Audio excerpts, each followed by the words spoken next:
Olá, gente. Bom dia, boa tarde ou boa noite. Eu não sei que horas você está assistindo esse vídeo, mas é um prazer compartilhar esse conhecimento com vocês. Me chamo Gabriel Amarante e agora eu vou resolver a 14ª questão da lista de química. Ela fala o seguinte: um composto gasoso apresenta a seguinte composição percentual: carbono 25%, hidrogênio 2,1%, flúor 39,6%, oxigênio igual a 33,3%. Ele deu a massa molar, 48 gramas por mol. Ele quer que a gente apresente a estrutura de Lewis desse composto e também a sua geometria molecular. Só que eu não tenho a fórmula do composto, né? Para isso, ele deu as composições percentuais e a massa molar da fórmula mínima, para que assim a gente encontre. Então, sempre quando tem as composições percentuais, eu tenho uma ideia de supor 100 gramas para o composto, porque assim, se eu multiplicar a porcentagem por esses 100 gramas, eu vou encontrar a composição de massa de cada um dos componentes. Sendo assim, eu vou ter 25 gramas de carbono, 2,1 gramas de hidrogênio, 39,6 gramas de flúor e 33,3 gramas de oxigênio. Então, agora sim, eu posso encontrar o meu número de mols pela aquela nossa conhecida fórmula que todos conhecem, que é massa sobre massa molar. Agora é só dividir. Lembrando que as massas molares geralmente o professor dá na questão ou ele dá a tabela periódica. Então, carbono 25 gramas dividido por 12 gramas por mol, e assim eu vou fazendo com os outros elementos. Percebam que os valores não deram números inteiros, por isso eu vou ter que dividir pelo meu menor número, que é justamente 2,081. Dividindo por esse número, eu vou encontrar também números aproximados, né? Porque geralmente 2,083, 2,1, 2,085 são números aproximados. Então, todos dão aproximadamente 1. Sendo assim, a minha fórmula mínima ficou CHFON, porém, essa não é a minha fórmula mínima. Para isso, eu tenho que encontrar o meu valor de N. N é a massa molar da minha fórmula molecular pela massa molar da minha fórmula mínima, que ele já tinha dado na questão. Mas qual é a massa molar da minha fórmula molecular? É justamente 12 mais 1 mais 19 mais 16. Tudo aquilo que fica dentro do parênteses. E eu vou ter 48 gramas por mol. Então, N é igual a 1. Agora sim, eu vou ter a minha fórmula do composto, CHFO. Agora eu posso ir para o item A, que ele quer justamente a estrutura de Lewis para o composto. Para isso, eu tenho que determinar o número de elétrons de valência de cada átomo. Mas o que são elétrons de valência? Elétrons de valência são elétrons que ficam na camada mais externa, ou na última camada. Carbono, eu vou ter 4, hidrogênio 1, oxigênio 6, flúor 7 elétrons. Para isso, eu vou ter que saber quantos elétrons eu vou ter para ficar estável. O carbono, para ficar com configuração de gás nobre, estável, eu vou precisar de mais 4 elétrons, enquanto que do oxigênio, 2 e do flúor, 1. Agora eu vou ter que determinar a posição dos átomos na estrutura. Uma dica é que o elemento central sempre será o menos eletronegativo.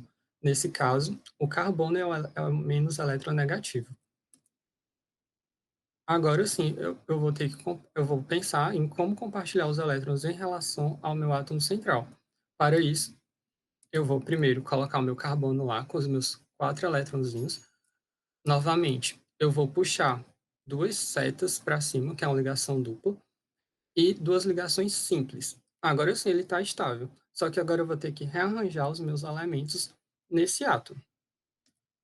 Primeiro eu coloquei o oxigênio, porque o oxigênio ele vai precisar de mais de dois elétrons para ficar estável. Então ele vai ter uma ligação dupla com carbono. Depois eu acrescentei o flúor, que ele vai precisar apenas de um elétron para ficar estável. Então ele vai formar uma ligação simples. E por fim, o hidrogênio. Ele vai precisar de uma ligação simples com o carbono para ficar estável, tendo assim dois elétrons na camada de valência, ficando com a configuração de gás nobre hélio. Agora, é só no item B, ele pergunta qual a geometria molecular. Para isso, eu tenho que saber quantos átomos ao redor do átomo central. No caso, 3. O hidrogênio, o oxigênio e o flúor. Pares de elétrons não ligantes são pares de elétrons que não fazem parte da ligação dentro da estrutura de Lewis em relação ao átomo central. Você pode ver que o carbono ele se liga com todos os elementos e não possui nenhum par de elétrons não ligantes. Então é zero. Portanto, a sua geometria é trigonal plana. Bom, agora eu vou resolver a 16ª questão, que fala o seguinte: dados os compostos apresentados abaixo, informe a estrutura de Lewis com carga formal, tipo de ligação, sua geometria, polaridade, hibridização do átomo sublinhado, previsão do ângulo de ligação, solubilidade em solvente polar. Então, o primeiro composto é o ICl4-. Para formar a estrutura de Lewis, primeiro eu tenho que saber quantos elétrons tem. Como o iodo é da família 17, ele vai possuir 7 elétrons de valência. Cloro também. Então, são mais 4 vezes 7, só que aí ele é um ânion. Então, ele ganhou um elétron. Então, o total vai ser 36 elétrons. Agora é só montar a estrutura. Eu rearranjei os átomos e ficou desse jeito. Como o iodo ele é da 7A, ele vai compartilhar os seus elétrons com o cloro, portanto, são ligações covalentes. Agora eu vou contar se eu tenho exatamente 36 elétrons nessa minha estrutura. 4, 5, 6, 7, 8, 9, 10, 11, 12, mais 6 elétrons do cloro vezes 4. 24 mais 12, 36. Perfeito. Carga formal. Todos os cloros vão ser zero. E se vocês forem perceber, o iodo ele é para ter 7 elétrons.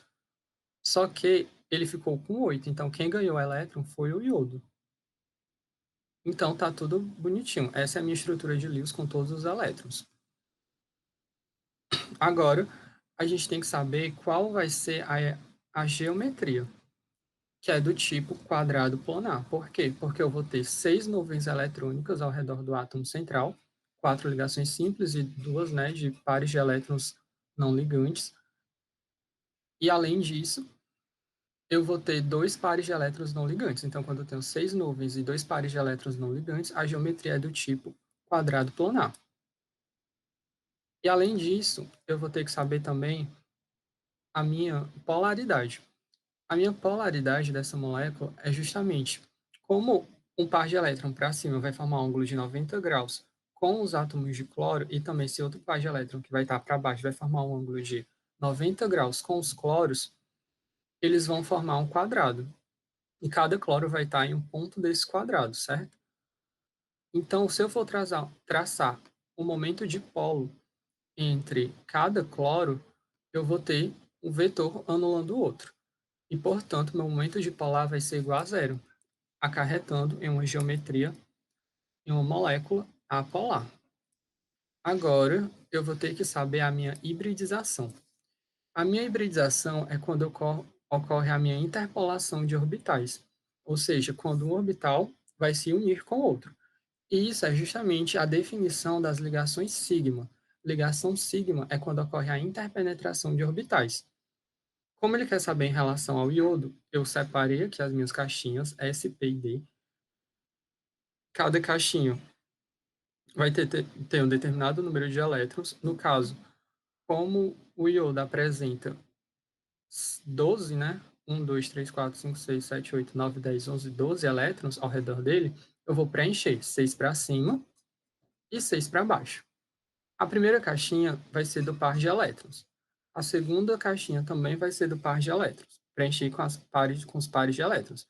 Agora, o restante do preenchimento vai ser em relação às ligações sigma. Porque são ligações simples, certo? E duas aqui do D. Duas do P e duas do D.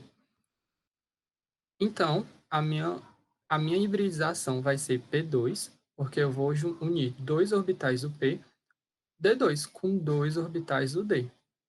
Então, a minha hibridização é do tipo P2D2.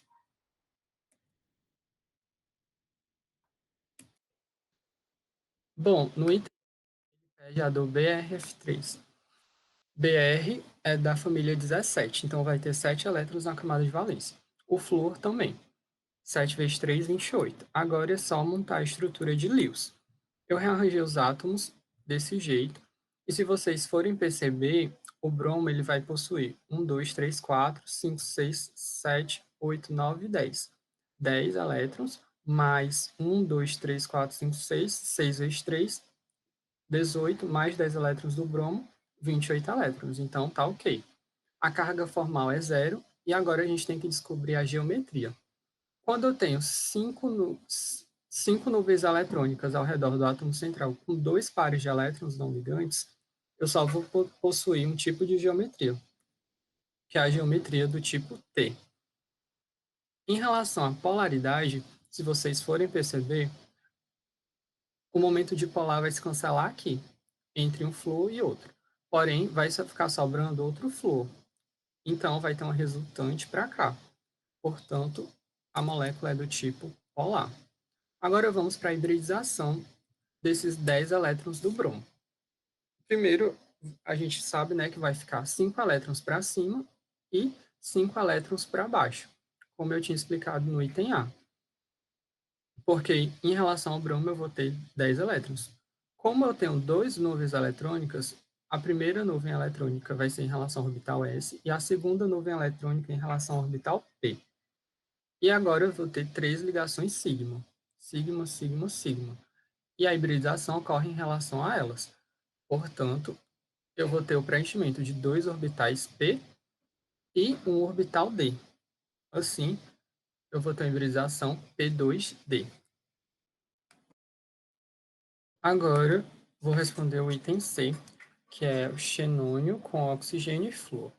Total de elétrons, xenônio é um gás nobre, possui 8 elétrons. Oxigênio é da família 16, 6 elétrons, vezes 2, mais o flúor, que é da 7A, 7 elétrons vezes 2, com um total de 34 elétrons. Eu rearranjei os átomos e a estrutura de Lewis que eu formei foi assim.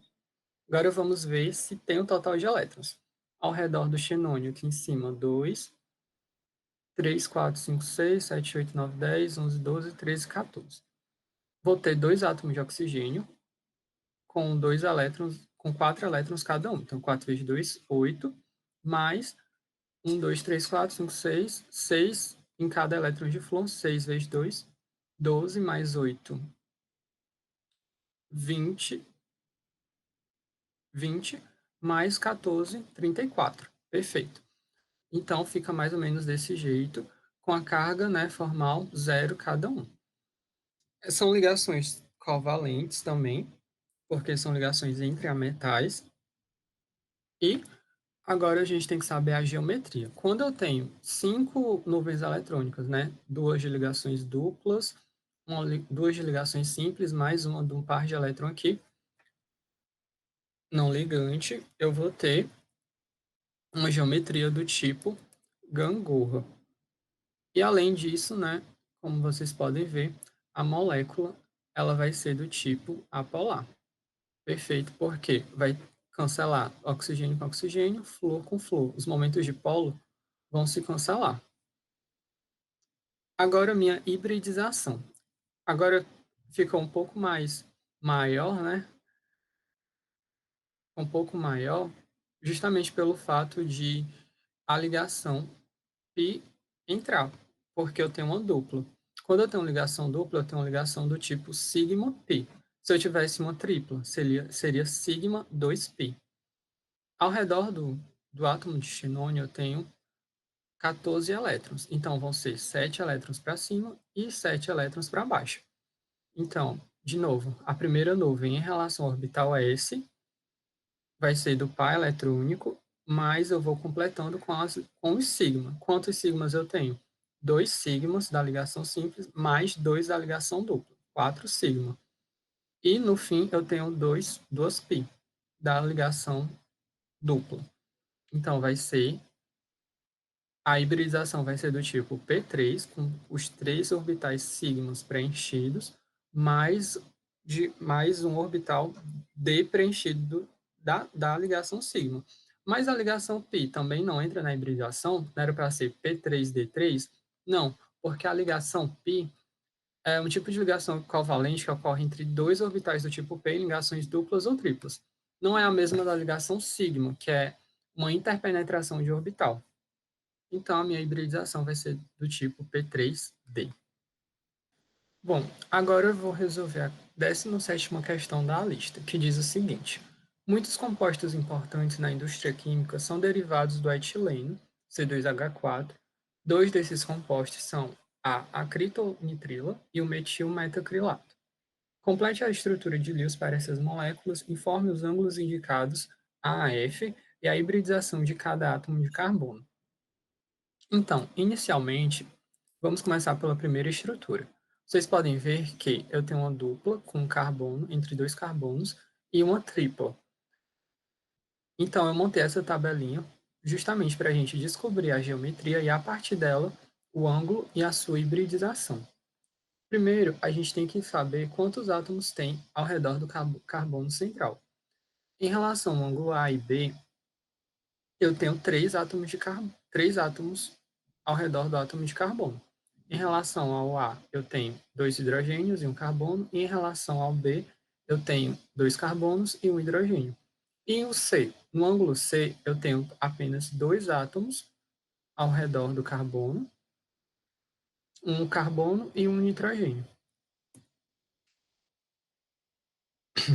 Agora, eu tenho que saber quantos são os números de pares de elétrons não ligantes. Em todos, eu não vou ter nenhum par em relação ao átomo de carbono, ou seja, em relação ao átomo central. Então, para ambos são zero. Agora sim, eu posso, a partir desses conceitos, digamos assim, descobrir qual é a sua geometria. Em relação ao primeiro, em relação ao Czinho aqui, qual é a minha geometria do meu carbono? Só pode ser, né, linear, porque eu tenho dois átomos ligados ao carbono central sem nenhum par de ligantes. E em relação a esses outros dois carbonos, a geometria é do tipo trigonal plana, porque eu tenho três átomos ligados ao carbono central e sem nenhum par de ligantes. Quando a minha geometria é trigonal plana, os ângulos alfa e beta e esses outros aqui, eles se rearranjam de tal forma que eles fiquem aproximadamente 120 graus. E quando é linear, no caso, esse outro carbono aqui é linear, o ângulo C só pode ser 180 graus. E, por fim, a hibridização do carbono. Quando eu tenho uma geometria do tipo linear, a minha hibridização é do tipo SP. E em relação à trigonal plana, a hibridização do carbono só pode ser sp2. Agora vamos para a segunda molécula. Na segunda molécula também tenho uma ligação dupla e outras duas ligações simples, tanto um quanto o outro. Portanto, né, você já sabe que quando eu tenho uma ligação dupla com duas ligações simples, com três átomos, aqui a gente não tem nenhum elétron, só faltando, digamos assim, então nenhum par de elétrons não ligantes, claramente é trigonal plano. Então, Dzinho só pode ser 120 graus. Agora ele quer saber também em relação ao ângulo F.